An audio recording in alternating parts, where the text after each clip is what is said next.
Hello everyone, and a warm welcome to another episode of the What's Going On podcast. We're back again in the Stockholm heat, recording another episode. Chua, how you doing, my main man? You said it, heat. I'm happy we finally have some heat. Yeah, man. we're not used to it, you know. Not at all, but it's been a chilly summer as well so far. Yeah, for sure. The spring hasn't been that warm. We almost skipped spring. Yeah. From winter to summer. Yeah, it was like winter until April. And then all of a sudden, summer came, and then summer got away. Yeah, man. And then the winter came back, and now it feels like it's actually going to be a nice summer. Yeah, it does. Rumors say it's going to be a hot one too, in the whole world, basically. Feels like it's like that every year, though, Global warming, there's always some heat wave in the US always. Europe as well gets one or two. Yeah, for sure. I think the UK has one now. Yeah, you can always find something terrible and something good, right? Yeah, exactly. Yeah. Long term is bad for us, but when you have hot weather, you're still like, fuck, this is good. I'm a short-term person in that way, in that sense. Then, and that's why global warming isn't tackled the way it should be. Yeah, exactly. We all think short-term. Yeah. Damn, big start, like a philosophic start to the podcast. Yeah. Maybe this should be an environmental podcast. Yeah, maybe. But it's not. At least not at the moment. We're still a football podcast talking about what's going on in the football world. We basically just want to start off with discussing the end of this never-ending football season, right? Yeah, man. It's been insanely long. Yeah, we actually discussed it. We were on the run before this, before we started recording, and it feels like crazy to even think that Tuchel was the Chelsea coach when this season started, and the handshake. Yeah, the handshake thing. The handshake thing with him and Conte, actually it feels like it was a long time ago since Conte was the coach of Tottenham Hotspurs. And that was only 3 months ago or something. Yeah, and Ronaldo still playing for United. Yeah, that was half a year ago. The whole situationship. It feels like Ronaldo was at United a year and a half ago. Yeah. It's crazy. The interview with Piers Morgan and so on. Yeah. Queen Elizabeth died. Yeah, that feels ages ago as well. Yeah, exactly. In the beginning. I think. Yeah, in the beginning of the PL season. So it's just actually, it's been a super long season too. It's been over 11 months, right? Yeah, literally. I mean, the EFL that started July 29th. That's all the leagues above, below the Premier League, right? Yeah. League 1, League 2. Exactly.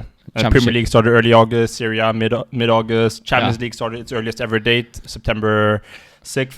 Yeah. And then it was, the final in June 10th. Yeah, this Saturday. Yeah. And then of course the whole campaign was of course extended due to the World Cup.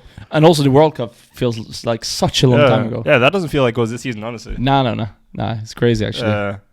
And then there was, Man City, if you look at their season, I was reading an article earlier, and their season actually started on July 11th and ended on June 10th. That's 11 long months. Yeah. That's crazy. That's crazy. And now, after that long season, the players go on an international break. Yeah, feels like crazy.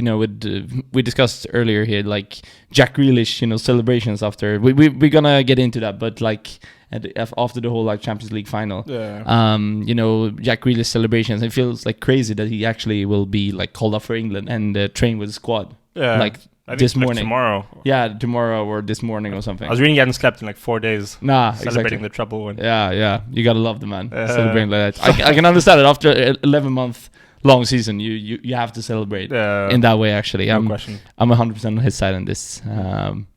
In this matter, yeah, for sure. And City, they will also have European Super Cup and also Club World Cup. Next season. Yeah, it's just going to be another long season. In the middle of the season as well, there's the African Cup of Nations, there's the Asian Cup. At the end of next season, there's the Euro and there's the Copa America. Yeah, it's just so much. So much football. Both of us, we love football. That's why we do this podcast, and it's also why we love to watch football all the time.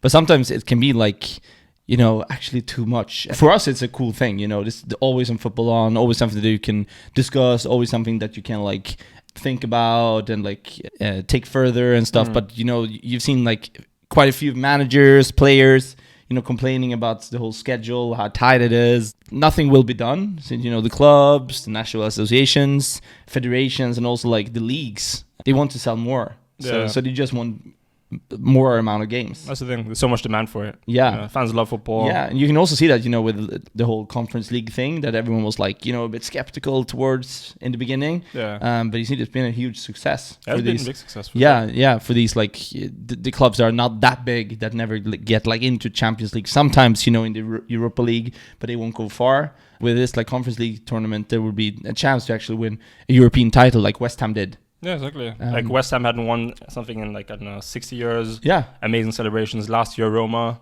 Yeah, exactly. Amazing celebrations as well. They hadn't won anything for ages either. Yeah. So that has actually been a good thing. Something that is actually pretty annoying is the fact that they make every competition bigger. The next World Cup is or even the Euros now. But there's a lot more teams in it. The Champions League's going to be more teams in a couple seasons. Yeah.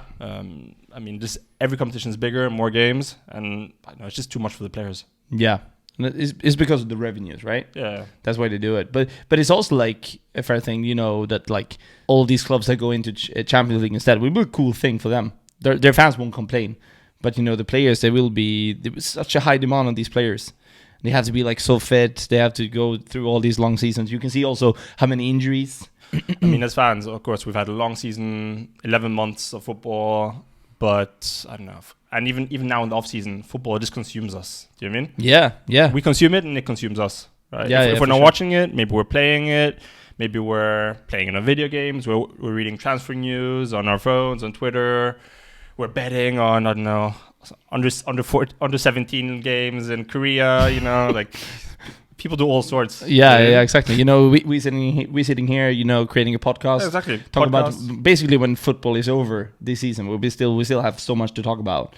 And also like we listen to all these podcasts, talking about transfer rumors and stuff like that.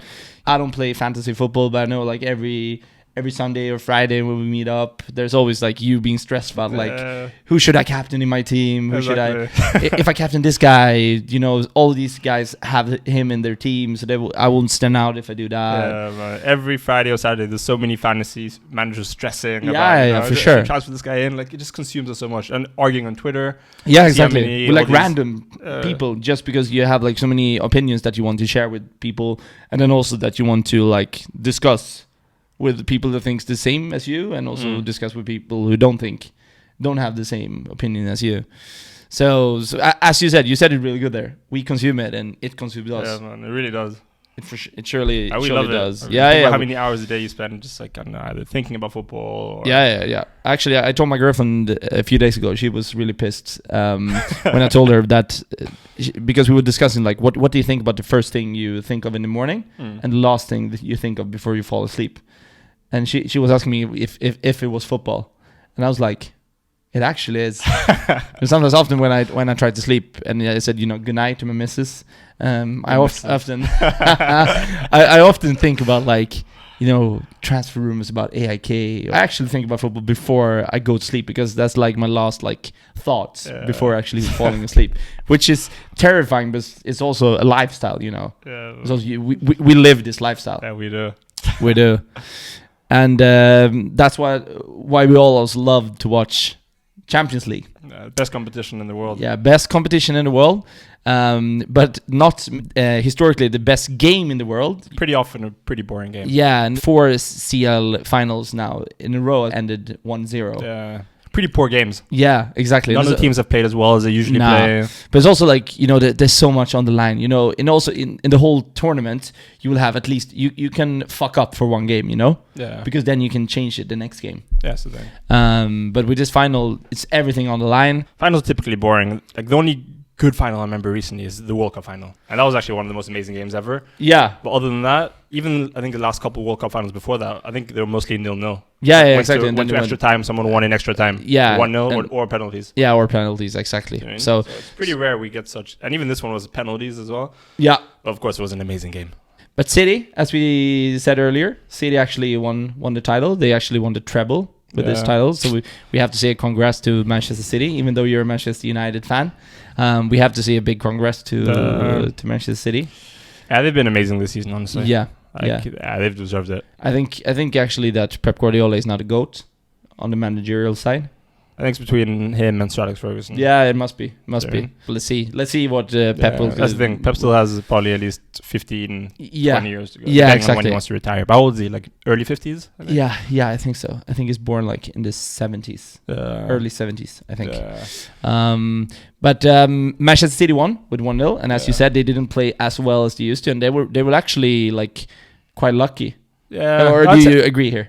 I'd say they had a bit. They had like the type of luck they've missed out on the past. I still think they were the better team, but when it comes to kind of the chances, it felt like Inter had, they had some chances they arguably should have scored. Yeah, Di Marco header hit the bar. Yeah, rebound hit Lukaku. Do you remember Lukaku blocked? Yeah. His teammate's shot. I saw someone said that Lukaku was Serie A's best defender in this game. Then Lukaku, of course, had the chance. He headed Ederson. Yeah, that Ederson basically hit Ederson. Yeah, exactly. I think that was in the 88th minute or something. Yeah, it wasn't even a save. It was just like he was not lucky, but his like leg were there, and the ball didn't go in. Exactly. And any side of the keeper, he probably scores because he's so close. Yeah. So he should have scored that.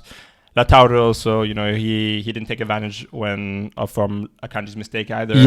Yeah, exactly. Maybe he should have passed the ball there. Yeah, exactly. At the beginning of the half. Felt like he wanted to be the hero there. Yeah. Score himself. Yeah, for sure. Someone I think we've talked about him a little bit before, but just has to mention again. John Stones. This guy keeps like rebranding himself. Yeah, man, it's insane. Showing like new sides of himself as a player. That's crazy. I mean, and normally this season or the last couple months of the season, he's been playing next to Rodri. Yeah. But as a number 6, basically. Yeah, exactly. Like kind of a double pivot almost. Yeah. And then of course when defending, he's gone back to the versatile number 6. Yeah, versatile number 6. But on Saturday he was like an 8. Yeah, it was part of like a midfield diamond. Yeah, Rodri at the base. John Stones on the right, KDB on the left until he got subbed off, and then Gundo kind of on the front of that midfield diamond, almost like a number 10. Yeah, exactly. But I can also understand it because he's so good when it comes to his physicalities. He's so fit. He's super fast, and also he's really good with the ball. He's always been really good with the ball. Yeah, he is. But tactically during this game, I mean, because of having Stones there, City in midfield there was always a 4 against 3. Yeah, and the rest of the Inter's midfielders, the 3, they were kind of man marking to some extent, a bit loosely, but they were man marking the other midfielders. But that means Stones was always free, and then you had Bastoni always coming up from defense to close down Stones. Yeah, right? And that kind of opened up a couple of gaps and so on behind. Yeah, and that is often what we see in like modern football today. That if you have more players centrally on the field, you often win the games. Because then, as you say, you will get like gaps on the other parts of the field. If a team is good enough to take advantage of that, then you will be the winner. I think, as you said, I think City did this really well. It was like really smart because like out of these players that we mentioned here with Rodri, KDB, and Gundo, I understand why you mark all of these players rather than Stones. Yeah, it's the right thing to do. Honestly. Yeah, for sure. Even though Stones has been great, he still doesn't have that creative element. For sure. If you have to get rid of one, it's of course Stones. Yeah. But this was a tactical mastermind from Pep, in my opinion, to do this. Yeah, and I think part of the reason he's probably done it this season is because City, because of Haaland, they've kind of lacked almost that extra midfielder. Because before they played with a false 9 or someone who's very part of the play. Yeah, it's always been part of like Guardiola's way of playing. Exactly. Having the striker to be very combining a lot with midfielders and so on. But now they don't have that. I think you probably realize you need an extra man in midfield. Right? Yeah. So pushed up Stones, and then they have the same amount of players he's used to having in those positions. Yeah. Right? And Haaland's also improved in being more involved in the play as well. So he drops down a little bit more and so on. But it's often like, actually, I'm gonna go with an example here. Zlatan Ibrahimovic, who we actually haven't mentioned that, but he retired. Yeah, true. He retired this weekend. What a career! Yeah, what a career. We have to have a tribute episode actually to Zlatan. I think we should do it this summer. We can do that. I'm trying to think which other players have retired this summer, because every year it feels like there's quite a few stars that retire. But this summer, no big names rather than Zlatan. Yeah, I'm thinking we could do one with just discussing in general the players that retired this summer. Yeah. But it seems like it's only him so far off the top of my head. We could be wrong. Yeah, but I just came up with when we discussed this. I think it's really interesting. I always think it's like that with strikers, when they're quite young, because Haaland is still like super young, even though he's been performing so well for so many seasons. But I remember when Zlatan, he left Ajax and he went to Juventus, and it was Fabio Capello who was the coach there, and he saw the abilities of Zlatan, that he could dribble, of course. And Zlatan and Haaland, they're not the same type of players, but it's often like, as a young striker, you're often very hungry, and since you're hungry to score goals, you're also hungry to do everything. Yeah. So I think this is kind of in the same way as Capello did with Zlatan, what Pep does with Haaland, that he tries to like make him understand like how he can be as dangerous as possible. Because Capello told Zlatan to stop dribble and focus more on like scoring his goals and making assists. And maybe this is like Guardiola's way of like making Haaland understand how he could be the best version of himself in this team.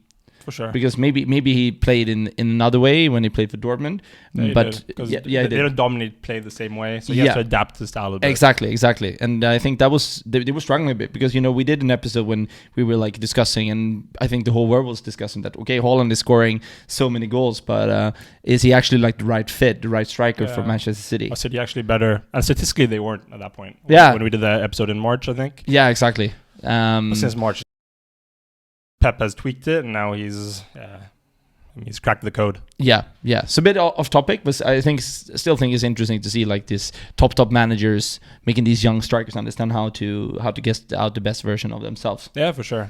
And we've seen like Haaland now kind of dropping down a little bit more. Yeah. I mean, like coming down, dropping deep, laying it off, and then turning, sprinting. Yeah. And then kind of doing a give and go. Yeah. But not the typical give and go, right? And then kind of going in behind, and then the defender's already so committed from chasing him up. They can reverse as quick as him, and then he's there's a massive gaping hole behind the defender. Now when you're talking, it feels like you're in a football studio, and you should have like this thing here where you show us what happens. Honestly, it's really interesting also like to see how he's constantly trying to get in behind. Yeah. But still he's never going offside. I think you said something that it was like he was only offside 8 times this season, and it's like the 44th in the league. Yeah. In that fixture, which is like crazy, because the striker that scored that many goals to only be offside like 8 times, that shows how good you are with your timing. Pretty crazy to only be offside 8 times. Yeah, it's crazy. When you think about how many times KDB's running with the ball, Haaland's making a run. Yeah. And they actually go through most of the time. Yeah, it looks like so easy also. Some strikers you see, they're offside like, I don't know, 4 times a game and so on, it feels like. Yeah. You know what I mean? Yeah. I remember Inzaghi. Inzaghi was offside a lot. I think Giroud's offside quite a bit as well. Yeah. All these Milan strikers. But I mean, one thing I think that's been interesting to see this season with City is because before Pep, he often brought midfielders into defense. Yep. Right? He brought Mascherano at Barcelona or Fernandinho at City and so on. Javi Martinez in Bayern Munich. Yeah, exactly. And now he's almost done. First of all, he's done the opposite with bringing defenders into midfield. But he's also just focused on having proper defenders, having 4 center backs. Right? Yeah. Before he didn't really like center backs, it felt like. Nah. Now he loves them. Yeah. Before he'd rather have a midfielder playing there than an actual center back. Yeah, and that will of course affect your offensive play, but it will hurt your defensive play. Yeah. That's the thing. And now they're so much tighter. And I think I was reading a quote from him. He said, I think we defend a little bit better in the box. 4 central defenders, proper defenders. Yeah. And he said, even now we enjoy defending. Yeah. And it looks like they do. And before they didn't. No, exactly. They get pleasure in defending. Yeah. And that is also like, I think it's so impressive to see like Pep Guardiola still develop as a coach. Even though, he won all these titles, he's getting older, but he still feels like so hungry to learn and also so humble towards the sport. For sure. And it feels like almost every year he's trying to do something new. Yeah. He also has some new tactical variant, deviation up his sleeve. And I think all coaches have to do that, except for maybe Carlo Ancelotti, because he does what he always did, and it seems to work out. But otherwise than that, I think Ancelotti just kind of lets the players do their thing. Yeah, it feels like that, and that is maybe why they love to play under him so much. He doesn't seem so strict tactically. No. But he must be an amazing man manager. Yeah, for sure. And it's also crazy when we talk about defending, that City only conceded 3 goals in the 7 knockout games. That's actually mad. Yeah. with this team, Pep Guardiola, he's won quite a lot, but like this team, they weren't like that experienced when it comes to like winning Champions League titles. Some of their players have been like, not such a strict path. We discussed earlier, like for example, Edison, that he actually considered to give up football when he struggled to find a club at 15. Yeah. His goalkeeping style has always been a discussion. Like, he's taking a lot of risks. All these things he does with his feet. Yeah, for sure. And so on. So like, and John Stones, as we talked about, he was kind of like a joke. Also, a few years ago, that people were like, booing him and saying that he was not that good when City signed him. Yeah, for sure. Yeah, he got a lot of hate. Yeah. He was struggling a bit when he was at Barnsley, and I think that some of the staff back then would never think that this guy will win the Champions League. Apparently, he was held back a year as well. Yeah, in the academy. Yeah, like he didn't go to the next level when he was expected to because he hadn't developed enough. Yeah, that is also crazy. And I remember Nathan Ake. He's the same age as me and you, and he was this crazy big star on like FIFA. You always bought him, and then you loaned him out, and then he became like such a big. Then he became a great defender. Yeah. When he left Chelsea on loan several times, went through this whole loan carousel in Chelsea. It feels like no one gets out of it and comes to big clubs. Yeah. And then he got like relegated with Bournemouth, but then he fired himself back and up to the top.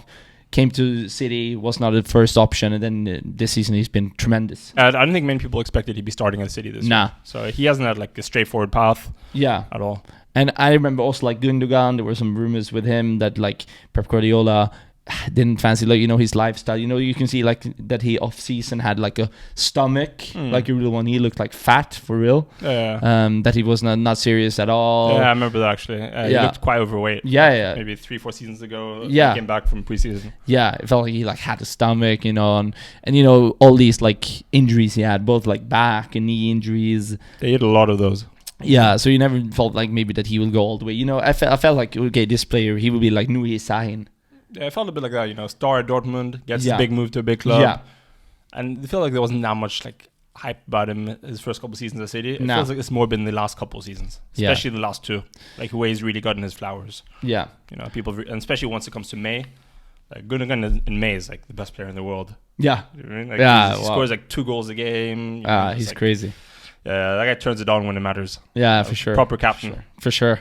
And also like Haaland, we discussed that he's quite young, so this whole like trip of him becoming a really big star, of course, gone by quite fast.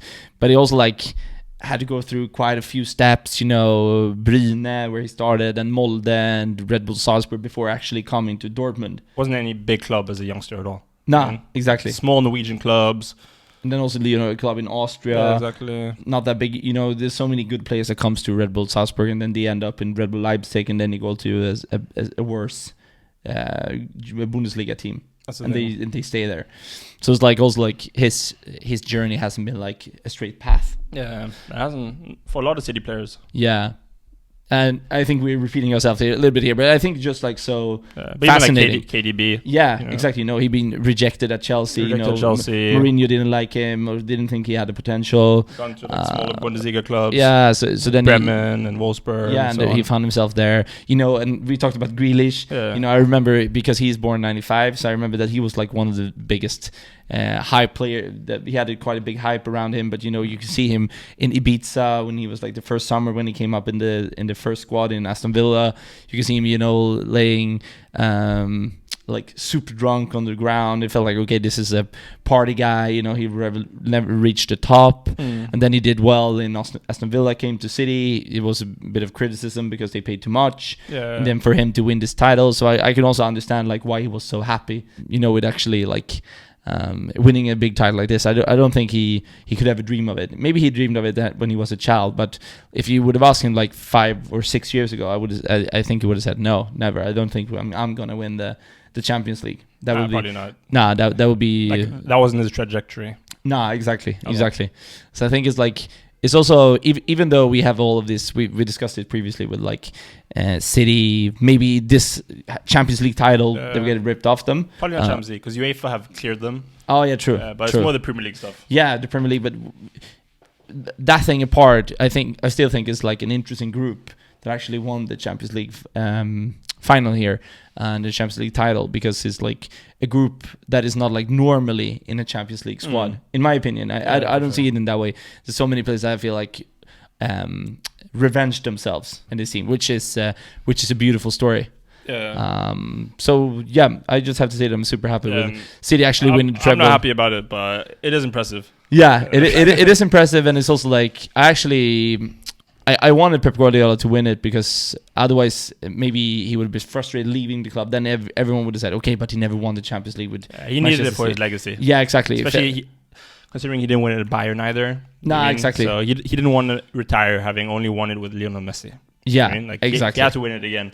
Exactly. And now he's finally done that.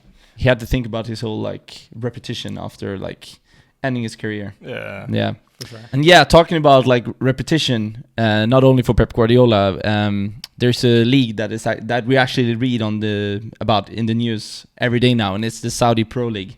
Ever since the season stopped, actually, it started when Cristiano went there in January, but like since the season ended, it's been crazy, you know, with both like Karim Benzema leaving Real Madrid and signing for Al Nassr. Ronaldo was Al Nassr, Benzema was Al Ittihad. Al Ittihad, true. And then Kante, he went to... I think Al Ittihad as well. Al Ittihad, yeah, the same. The yellow and... Yeah, the yellow and black. Yellow, black. Yeah, he went today, actually, Kante. Yeah, true. And, you know, you read like so many rumors now that we discussed it earlier, you know, Neymar, Gundogan, Hazard after he left Real Madrid. There's been Lloris, Firmino since he will leave Liverpool, Alba, Modric, and also Wilfried Zaha. And even Messi was heavily linked. Yeah, exactly. Before he went to Inter Miami, he had like 3 choices, you know, Inter Miami, Saudi, and Barca. Yeah, even though Barca was not maybe an option because of the financial part, but it seems like somehow they always managed to. They're Barcelona, so they always managed to solve it in some way. But we just felt that it's been like so many things being written about this league and the whole project of Saudi Arabia being serious about coming into world football. So our research guy, Chua, did some research around this, and there's something called Vision 2030, and I think you should take it off and discuss a little or describe a little why Saudi Arabia is doing this, and what we think will happen in a few years' time with the Saudi Pro League. For sure. Yeah, basically there's like kind of a bigger picture here, right? Like Saudi Arabia, or Mohammed bin Salman, the Crown Prince of Saudi Arabia. He's on almost, you can say, one-man journey or mission to transform the way Saudi Arabia is perceived by the global community, but also its own people, right? Yeah. Because, you know, Saudi Arabia, it's infamous for its human rights abuses, the criminalization of homosexuality, restrictions on freedom of speech and women's rights, the murder, of course, of the famous journalist Jamal Khashoggi, and, you know, in trying to combat their reputation and appeasing a rapidly growing youthful population, they're trying to kind of divert towards sports, right? Yeah. And also because of Saudi Arabia is so dependent on oil, right? Fossil fuels, they also want to get away from that, right? Diversify the economy. Yeah, you know, which makes sense. It makes sense. You know, oil is finite. The world is becoming greener in terms of renewable energy and so on. So, you know, they want to diversify the economy, which is the right thing to do. For sure. And then the reason for the sporting expansion, I mean, the Saudi Arabian government have said that it's to create investment opportunities, improve public health, and develop sporting infrastructure. Makes sense. Yeah. And it's also like, isn't it like that like in Saudi Arabia, football is huge, right? Yeah, so football is massive there. Yeah. Absolutely huge. Yeah. I think they have like so many also like Real Madrid supporters. So that is like... It feels like that, at least. Yeah, I think the 2 big Spanish clubs are they're super big in that region. So it's also like huge. Super smart of them to get like Ronaldo and Karim Benzema. Yeah, it makes sense. Yeah, sure. And now they've gotten those the 2 big players who've signed so far are 2 massive Muslim players as well. Benzema, Kante. True. Yeah, but because that was the thing that for Benzema, he really mentioned that. He really like emphasized that Saudi Arabia is a Muslim country, and that's why I want to experience to live. Yeah, in a country like that. So that is also huge. Yeah, so I think that's also part of the reason for Kante and Benzema as well. And on the the vision 2030, Saudi Arabia, apparently they want to host 25 world championships across numerous sports, right? Like a bunch of different sports by 2030. And of course, 25 world championships. That's so many, right? Yeah. There's one to host. They want to host Olympics. They want to host. Like the main one they want to host is the Football World Cup in 2030 or 2034. Yep. I think they're going to bid for probably both. If they don't get 2030, which is the main goal, they'll probably get 2034. In my opinion. Yeah. I'd be surprised if they don't get one of those. They're really pushing on the sports side, and it's not, like I said, it's not just about how Saudi Arabia is presented to the world, but also how they present themselves to their own people. They don't want gangs of youngsters, 26-year-old men starting plotting on how to overthrow the government, right? Just because of how life is different in Saudi Arabia. So they're basically telling them, if you want Ronaldo and Benzema, we'll get them for you, right? So it's crazy. Yeah. So the deal is basically you can have what you want, but don't question us. Yeah. Right. They want to get the tension away from them. Yeah, right? Exactly. They don't want to be questioned. And but I was reading this year, there have been more arrests for people in Saudi Arabia for posting negative comments about the government than ever. Right? Yeah. So it seems like they're really clamping down on negative comments being questioned, but the flip side is just don't question us. Right? So they're giving them things. Okay, they try. It's almost like a bribe. Yeah, to some extent. It's like bribing them with we'll make this this country fun for you guys if you don't question us. Yeah. Then you can have what you want. Basically, because they have so much money too, so they can do that. They can promise their people that, basically, right? Pretty much. Yeah. But something interesting about the league, the Saudi Pro League, and in general the PIF, which is like this sovereign fund, is last week they revamped the Saudi Pro League. So basically, the PIF, who also own 80% of Newcastle. Yeah, that's Saudi Arabia's state. Yeah, exactly. Right. It's like the sovereign wealth fund. So Norway have what people call the oil fund. And this is kind of Saudi Arabia's. Invest in different projects and kind of, almost like the country's portfolio. Yeah, right? True. In order to grow. Yeah, in order to grow the country's wealth. Yeah, exactly. Yeah. And what happened now, or last week, was now that fund, or the PIF, now they also own the 4 biggest clubs in the country. Yeah. Al Ittihad, Al Hilal, Al Ahly, and Al Nasser. Yeah.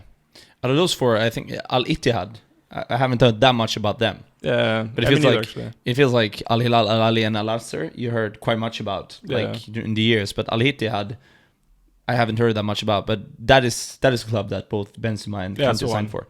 Okay, that's interesting. Yeah. But it's really, really a special thing that the fund in the country owns the 4 biggest clubs. Yeah, it is really interesting in the league. They also partially own 4 of the clubs in the league as well. Yeah, but apparently one of the clubs, basically the 5th biggest club, they were pretty pissed that why doesn't the national sovereign wealth fund own us? Right? Yeah. Because now all these other clubs have a huge advantage. Yeah, but it must be hard to compete with these clubs for sure. Yeah, imagine Premier League if United, City, Chelsea, and Arsenal were owned, then by some massive. Yeah, they could invest so much more money. Yeah, exactly. And then of course, Tottenham are going to be complaining. Yeah, for sure. they will have a hard time. So I can understand that. It's a huge disadvantage. Yeah, it was interesting because actually a day later that was announced. They pretty much did the same thing in golf. Oh yeah, true. Yeah, true. I read about it. So the PGA Tour, which is of course the main golf competition, they merged with something called LIV Golf. Yeah, the LIV Tour. Yeah, the LIV Tour, and now which is like a PIF-funded kind of startup. Yeah, it's been quite much criticism towards Henrik Stenson, famous Swedish golfer, that he actually participated in the LIV Golf. And everyone was saying oh, you shouldn't do that, blah, blah, blah.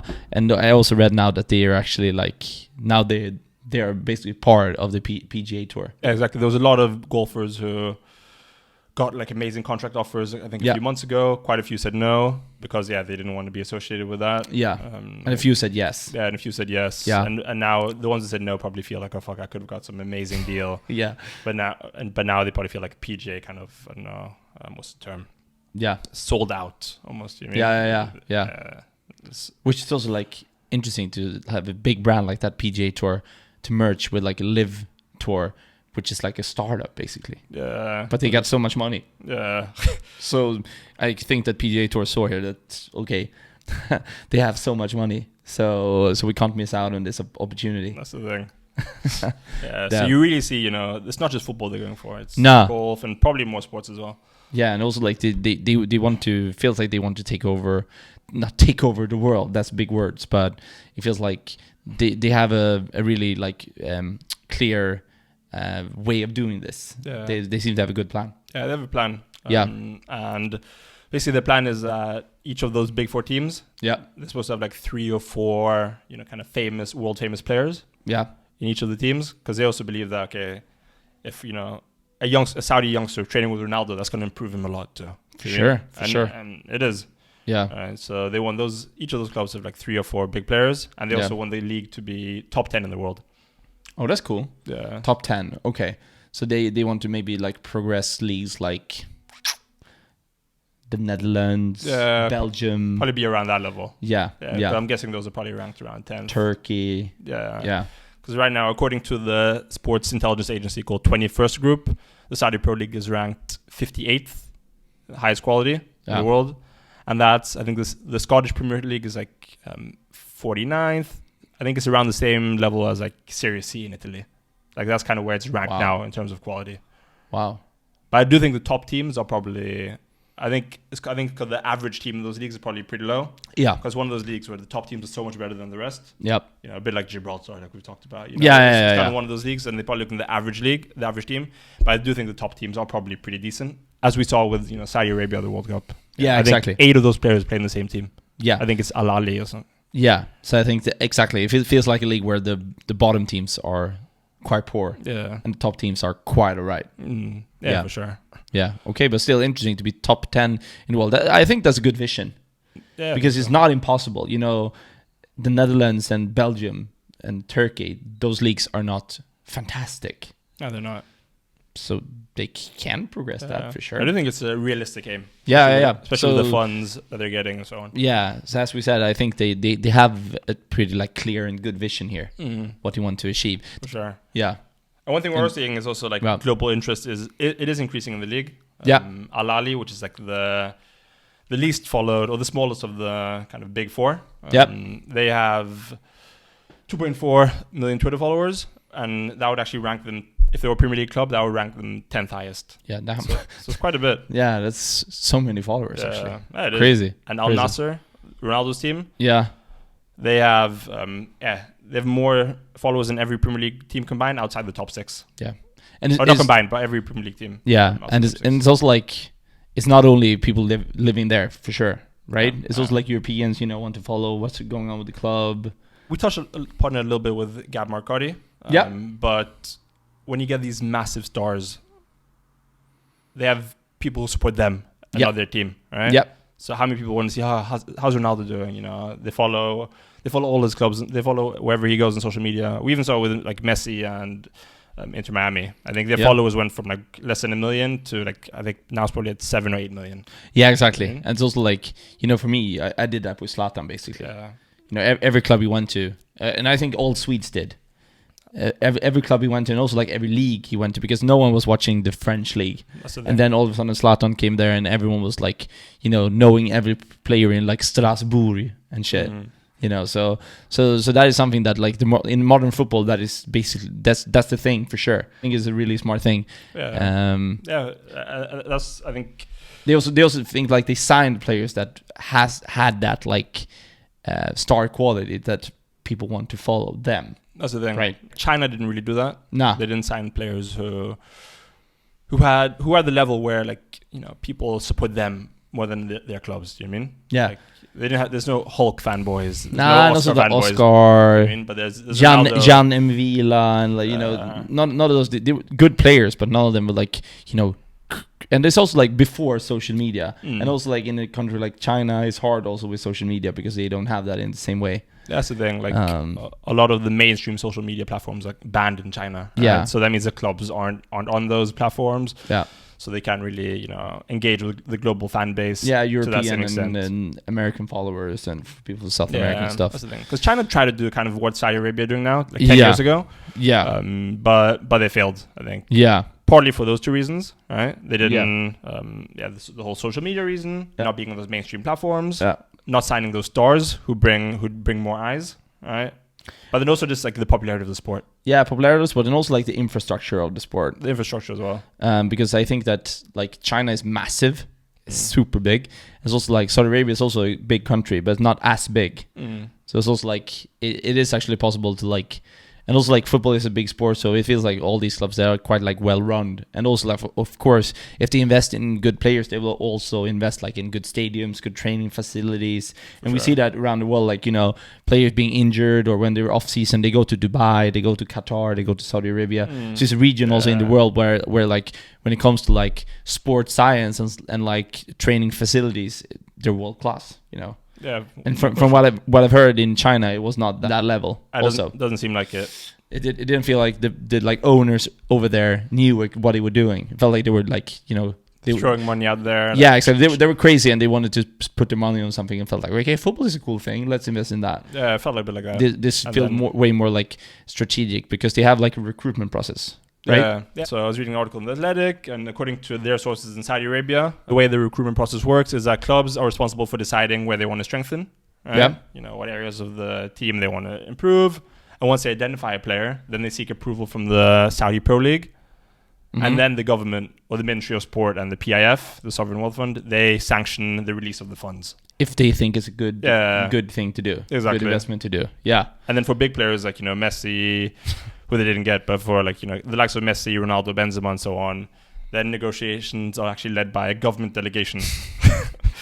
So that's like representatives from the PIF, the Ministry of Sport, and even the Ministry of Tourism, because you know they're really trying to grow the tourism. And sure. This does increase tourism. Yeah, you know, Ronaldo fans, they want to go to Saudi Arabia and watch Ronaldo play exactly. before he ends his career, right? Yes, exactly. So that's why they have people from the Ministry of Tourism part of negotiations. Yeah. So it's like a government running negotiation. Yeah. Remember, like, or imagine like Ulf Kristersson sit down and talk with Victor Fischer before he signs to AIK. You know, this will be good for you. You can come to Sweden. It will be more tourists coming here, and you will bring blah blah blah. It's like it's hard to like take in, but it's also like I understand why they do it because they want to invest their money well. Yeah. I can imagine like in China they gave all these like crazy club owners as like you can, or they didn't do it in the same way, but like the owners basically did discuss this with the stars, and then it didn't become that good as it will be with this recruitment process. Yeah, I agree. And like it seems like this is more like a well-organized project, you know? Yeah. A big picture. I felt like my impression of the whole China thing was that it's just like, okay, a ton of money, just try to sign some players. Here's clearly part of a bigger vision. You know? The Vision 2030, changing the perception of, you know, of the nation globally and internally. You know, it's like diversifying the economy from fossil fuels to sports, amongst other things, right? It's like a kind of bigger picture. To increase the tourism and all of that. Right? Yeah, and also that they like involve people from Ministry of Tourism. I think you also said something that they use, like they work with Deloitte. Yeah, that's some consultants as well. Yeah, which also like they're top class in the world, right? Yeah. To like team up with them to make this work out in a good way.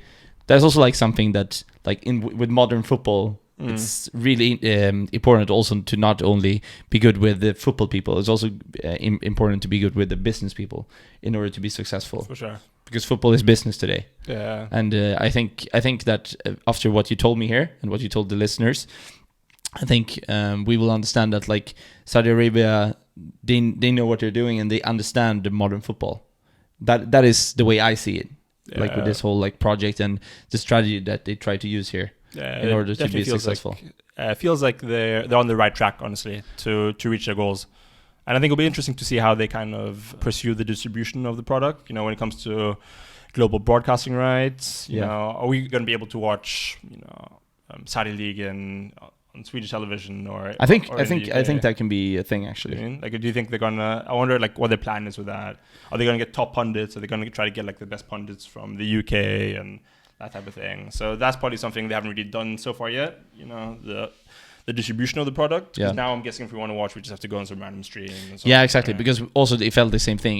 If you wanted to go and watch a game in China or the Indian League did something, you know, I remember Boyan Djordjic told told some Swedish media that he was playing Freddie Ljungberg in the same team, Marco Materazzi, and all that. But the league was like super poor, and also like if you wanted to watch it on TV, it would be like super low quality, poor stadium. I think in the way I hear about Saudi Arabia and how they do it, they will definitely like try to get into like via Play and stuff like that, so you can see the games there. I think that more people will watch like Ronaldo play for Al Nassr rather than like Groningen, AZ Alkmaar.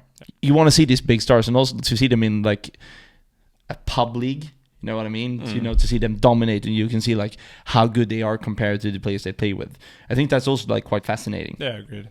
I definitely think that could be a good like TV product and a broadcasting benefit. And something they have to focus on. Like Matt Slater said, like something the Premier League did early on was just focus so much on the quality of the product. Yeah. Make sure the lights are perfect in the stadium. Yeah. Top quality cameras, great broadcasters, good pundits and commentators. Like everything's top notch. And I don't know if Saudi Arabia have started focusing on that. I haven't watched the Saudi game, but it feels like that's probably the natural next step.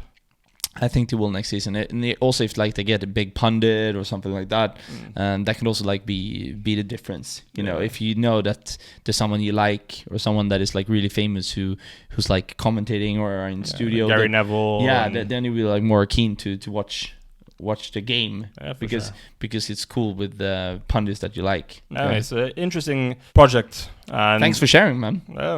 Really interesting. Learned a lot. Like I was reading about it earlier, and I find it really interesting, fascinating. Of course, it is like we've talked about before, sports washing. Changing the reputation of the country via sports. But let's see how successful the league is going to be, and the goal is naturally like the 2030 or 2034 World Cup, and I think they'll get it. But let's see. Yeah, I think it will be hard for them to fail because they seem to be really smart and understand like how the business side of football works today. And if you do that, you can see that you can pursue crazy things. You just watch Qatar. That small country with quite a small population that actually hosted a World Cup that was successful. From the people that went there, said that it was like super well organized, and I thought there were going to be some chaos around like the whole games and everything around it, infrastructure, but apparently not. Yeah, because they were smart with like how to build up the country during the World Cup. Yeah. So sure. Let's see, man. Yeah, fascinating project. It will be fascinating to follow over the next couple of years. Yeah. It's going to be both like dark and interesting to see like how much impact or like influence they will have in world football in a few years. And you can't blame the players. Like if you're getting offered 100 million a year, tax free. Tough to say no to that. Yeah, especially exactly. if you're the twilight of your career anyway. You've won all there is to win. Benzema, Kante, Ronaldo, they've all won Champions League, international tournaments. Do you know what I mean? Yeah. So people do all around the world. They go to places where they get well paid. Yeah, if another like PR firm offers you double your salary, you probably take it. I would think about it. You know what I mean? Love where I work, but I'm joking. Of course, it would be like a game changer. Yeah, exactly. And then imagine like 10 times, which is the type of thing these guys are getting offered. You know what I mean? But it's also like they earn so much. So do they need they don't. Even more? They don't. But money is always kind of relative, almost. It feels like. Yeah, and it's also like if you're earning more, then your lifestyle's more expensive, and then you can help your families and also like your generations after you and stuff like that. Exactly. So generational wealth. 3-4 generations after you'll be fine just from Benzema taking this contract. You know what I mean? I would say like 10 generations after would be fine if they invested well. They'll be fine, but like at least 4 or 5 just to live lavishly, luxury lifestyles and so on. Yeah, for sure. But I think it's time to like round up the episode. We just wanted to finish up with some transfer updates. We mentioned earlier Lionel Messi, who actually didn't go back to Barca. It would be quite a cool fairy tale if he came back to Barca. Let's see if maybe he does before he ends his career. But he actually decided to go to David Beckham's club, Inter Miami. Yeah, got a great deal. I think got some revenue share both from Apple and Adidas. Yes. And probably an amazing salary as well. Yeah, and also the opportunity, as Beckham could, that he could buy a club for a really like low price and establish it in the US. So I think that will maybe be something that Messi will do when he's done with his career. So I think it was also like an interesting way of like, a smart way also to not like take it all out of like money from the club. It was like take revenues and cuts. For sure. From the league. Yeah, exactly. And Adidas. And apparently all MLS clubs were like they were involved in trying to get Messi to come. Yeah, because these like revenue shares. Yeah, these revenue shares about like from Adidas and Apple. I mean, those are MLS revenues, not Inter Miami's revenues, right? So exactly. Like, they're all kind of sacrificing money, but ultimately because it's going to generate more, right? Yeah. For the whole league. But they are going out of their pocket and to increase. Yeah, even though they're bringing a top player to one of their competitors. Yeah, exactly. So super interesting to see. It's like my team. I would say it's my fourth team. It's AIK, Sweden, Milan, Inter Miami. Yeah, those are my ones. Those are my four ones. Manchester United. Yeah, but actually before Inter Miami. Yeah, you definitely follow them more. Yeah, for sure. Watch more games. For sure. Now I can't watch MLS since it's on Apple. Yeah. But I used to watch it like some, when I came home from nightclubs or something. I turned on Inter Miami. Sure. Good late night activity. Exactly. And also Jude Bellingham is now done deal to Real Madrid. And we were discussing that maybe he didn't want to go because of the whole thing with Vinicius. But I think the fans there got punished. Yeah. The Valencia fans, and after that it felt like Bellingham did what was right for him, right? Yeah, I do think it's the right move. Yeah, I think it's the right move, and it is cool to see like more British players going to different countries. Yeah, different countries. They go to with Tomori in Milan, and to see these British players experience something else than the British Islands. Yeah, like now Bellingham, he's already experienced. Bundesliga and then soon La Liga. He hasn't even played in the Premier League. Yeah, exactly. And he's a starter for the national team, which is quite cool. Yeah, that's quite cool. And it's crazy. He's born 2003. Yeah.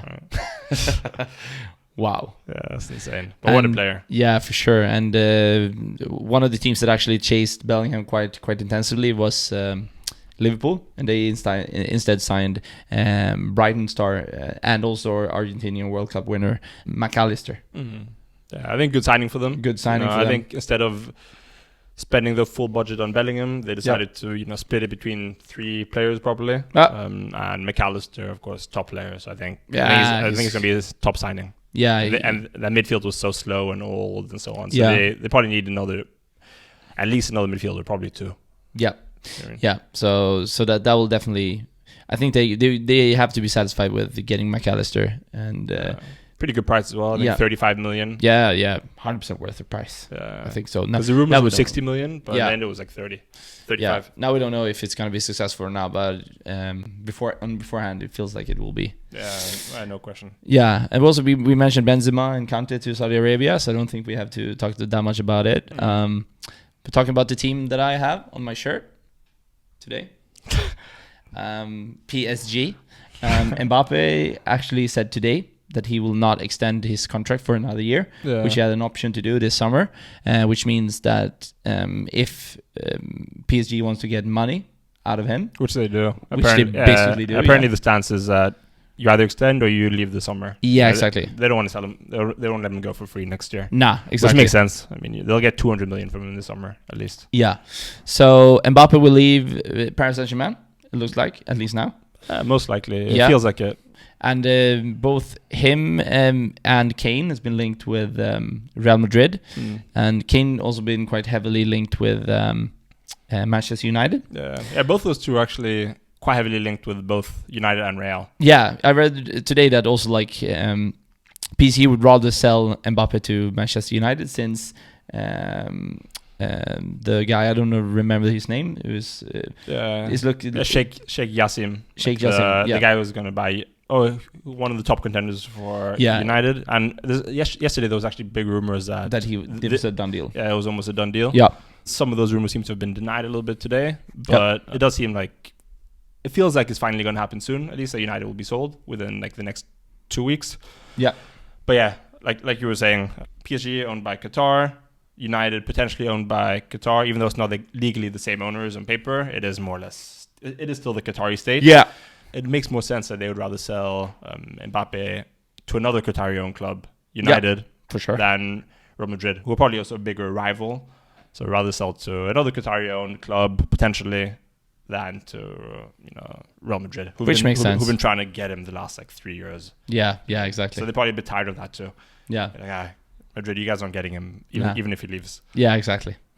And talking about Manchester United, there's been quite many rumors that Mason Mount will come from Chelsea. I think will be a good signing. Yeah, I would take him. Midfielders. So seems pretty close. Yeah. Personal terms agreed. Yeah. The only thing is the valuations from the clubs. Apparently United want to pay 50 million. Yeah. But Chelsea value him at 80, which I think is an overvaluation, especially if they didn't even play him this season. No, barely. exactly. So, I mean, you can't be asking for 80 for a guy you barely played. But Todd Bowley doesn't understand that, so we'll see what happens with that. And it's probably going to be something like, my guess would be 55 or 60. Yeah, something around that. And I think he'll be a good addition. United need a more versatile 8. I think he'll take Eriksen's position most likely. Yeah, but he works harder defensively and younger as well. And it's a really good player. Yeah, so I think a cracking player. Yeah, and the story with goal threat. Yeah, for sure. The story with Osimhen would continue. It's quite unsure if he will go to either Bayern Munich or PSG. Let's see. We'll follow the transfer saga in this podcast going forward. But you think he'll leave? Yes, I think he will leave. I think he wanted to win the league title with Napoli, but then he wanted to challenge himself even more. It definitely feels like whatever happens at PSG, there's going to be a big overhaul this summer. Messi's already left. Yeah. Neymar and Mbappe could also leave. So imagine they might have a totally new front three. Exactly. Bernardo's heavily linked. Yeah, Bernardo is heavily linked to both PSG and Barca. And it's also Neymar, as you mentioned, is linked with leaving PSG. Also read rumors that Al Hilal was interested to sign him. Yeah. It's interesting to see where he lands. And Kim Min-jae, talking about Manchester United, there's been so many rumors that he will actually sign for Manchester United as their third defender that they will use. They will use Varane, Martinez, and Kim Min-jae and roll around on those three. Yeah, makes sense. Honestly, because we're gonna have so many games next season. Yeah, of course, there's always gonna be a top two, a first choice. I feel. Yeah. You want to have that, but Varane is injured so much. That's the thing. I think that Victor Lindelof showed that he's good enough to be fourth choice. Yeah, for sure. So as long as he's fine with that, which it does seem like he loves life at United. Yeah, I think he loves to to live in Manchester and stuff like that. And also when he's given the chance, I think he's so hyped to show the world that he's a good defender. So I think it's a good role for him to be a rotation player. Yeah, I think so. Exactly. And also one last transfer that has been quite heavily linked is Inter's goalkeeper Andre Onana going to Chelsea. Actually, yeah, it's been quite many rumors there. He's been linked with quite a few clubs, United as well, because we need a keeper. Yeah, Diogo Costa also linked with Man United. Yeah, so that's another one to keep an eye out on. Yeah, so a lot of. I feel like every time I check Twitter now, there's some massive, new breaking, rumor. Either new rumor or some Saudi transfer. There's always something happening. Yeah, which is also fascinating because we talked about it a few days ago that also all of these transfers they're happening so early in the summer, which is also interesting to see. Because normally it feels like these big ones often happen kind of at the end almost. You hear about July. Mid-early August, right before the season starts, so even on deadline day. Yeah, you hear about it for so many months. You hear it for 2 or 3 months before it actually happens. And now it feels like all these clubs, they want to do business quite early. Which is smart. Yeah, super smart. So yeah, it'll be super interesting to follow that and also follow world football in general. What is happening on both the macro perspective, which we cover, but we also, as you guys know, love to watch also at the micro perspective of the football world. For sure. So make sure to follow us on Twitter, Instagram, but also give us a follow on Spotify, YouTube, Apple Podcasts, whatever you prefer to listen to us, to see us or listen to us. It means the world for us to get more followers. And also, if you think we're doing a great job, give us 5 stars. Tell your friends. Yeah, tell your friends to listen. we love you guys. We have so many interesting episodes coming up here in the summer. We want to give you premium content and also like fun content, which we don't think that you can find at all these other podcasts. So we have quite a few ideas that we want to share with you and give out to you. We do. So take care until next time, guys, and be safe out there, right? Sure. All right, guys. Love you. Love you. Bye.